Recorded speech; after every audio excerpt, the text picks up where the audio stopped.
Olá, amigos. Cordial saudação a todos. Vamos falar sobre a lição número 12, o amor em ação. E, logicamente, quando falamos do amor em ação, sempre temos que olhar para cima, porque o nosso Deus é o amor em ação. Ele tenta nos fazer entender que também nós temos como tornar nossa vida uma vida cheia de ação através do amor. Por isso que se aborda primeiro a questão do pecado, porque o pecado é o que impede que o amor ele entre em ação na nossa vida. Com o pecado nos tornamos egoístas, com o pecado nós nos tornamos pessoas voltadas apenas para nós mesmos. Havia na mitologia grega um deus que era chamado Deus Mercúrio, e ele tinha um buraco no peito, e ele ficava o tempo inteiro olhando para dentro de si.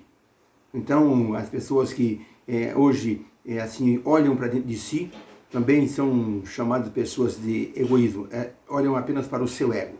Havia também outro deus que era chamado o deus Narciso, era o deus da beleza, que ele ficava somente se olhando, se amando o tempo inteiro. Não importava quem estivesse ao seu lado. Esse era o deus da beleza, era o Narciso. Por isso hoje, quando diz que uma pessoa é narcisista, é porque ela fica se admirando o tempo inteiro. Então, para ele, o narcisista só interessa a própria pessoa.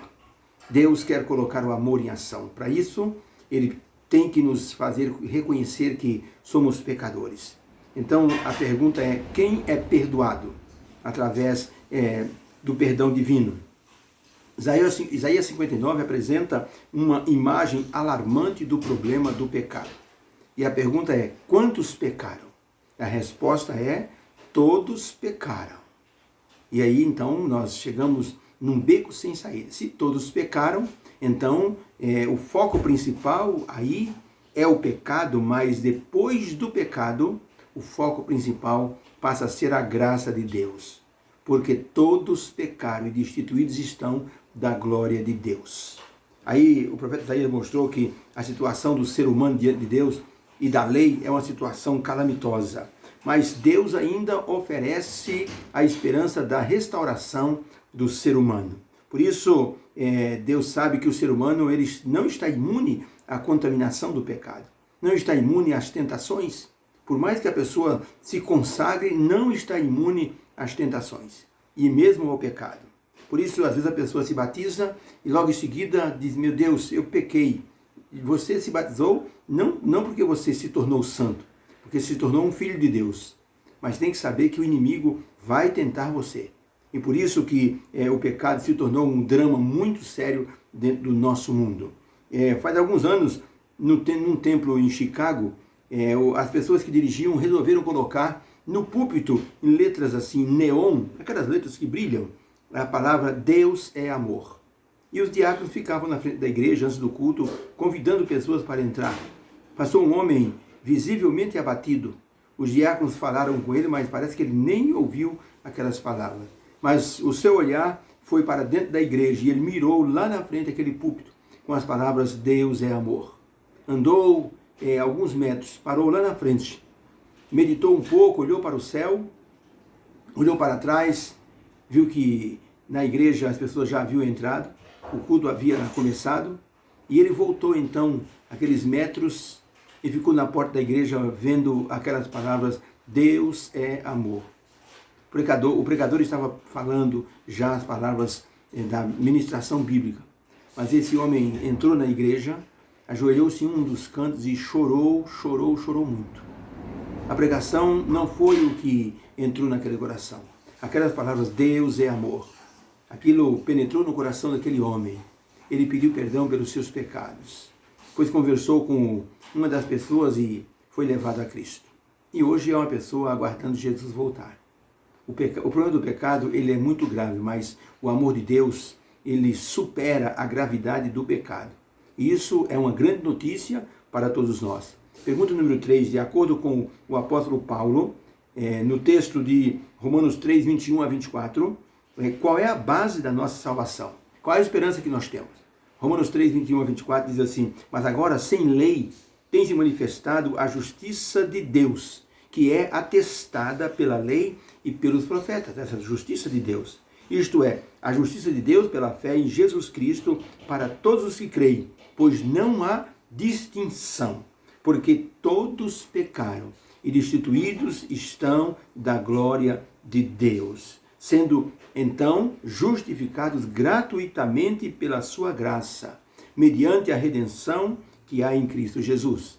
Então, para a pergunta, de acordo com o apóstolo Paulo, qual é a base da nossa salvação e a esperança que nós devemos ter?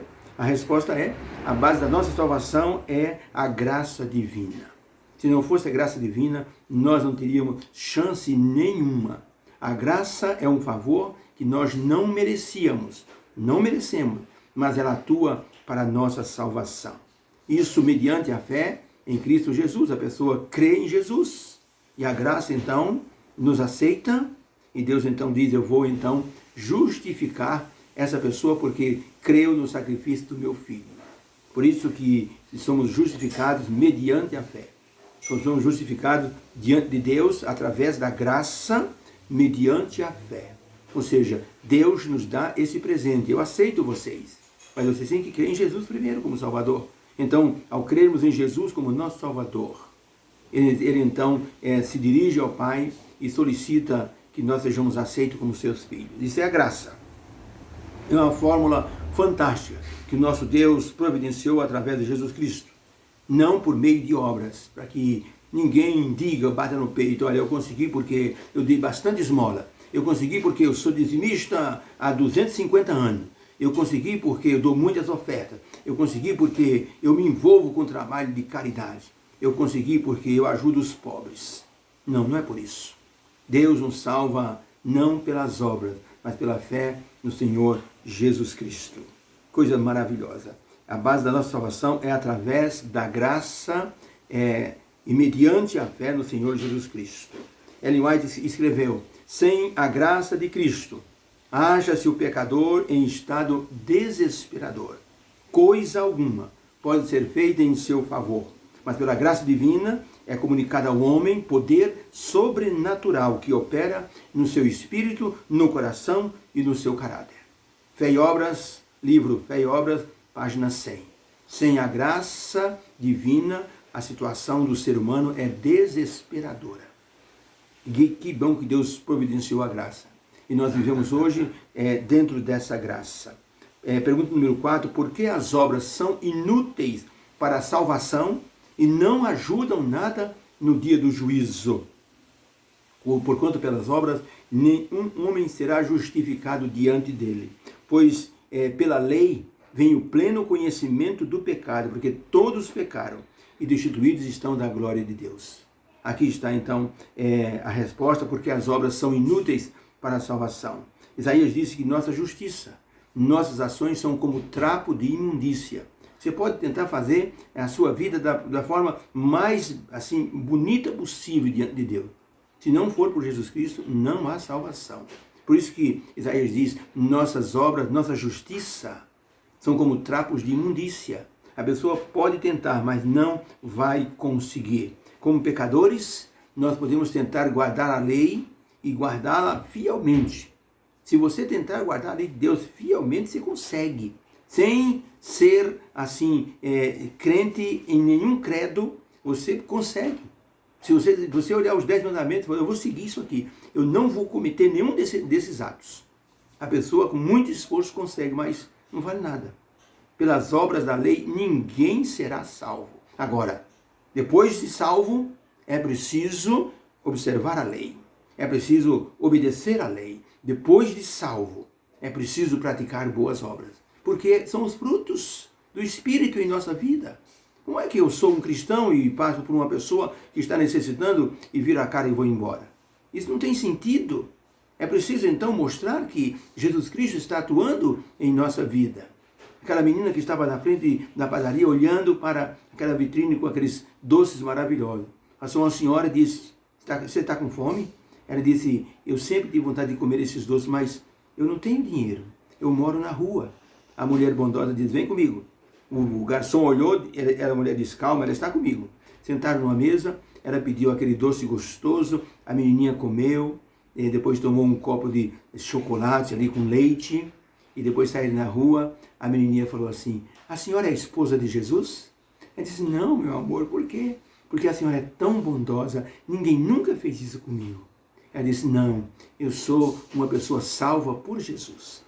Por isso que você recebeu esse presente. Não esqueça, Jesus ama você. E foi-se embora. Aquela mulher ficou satisfeita em ter feito o bem, mas porque é uma pessoa salva.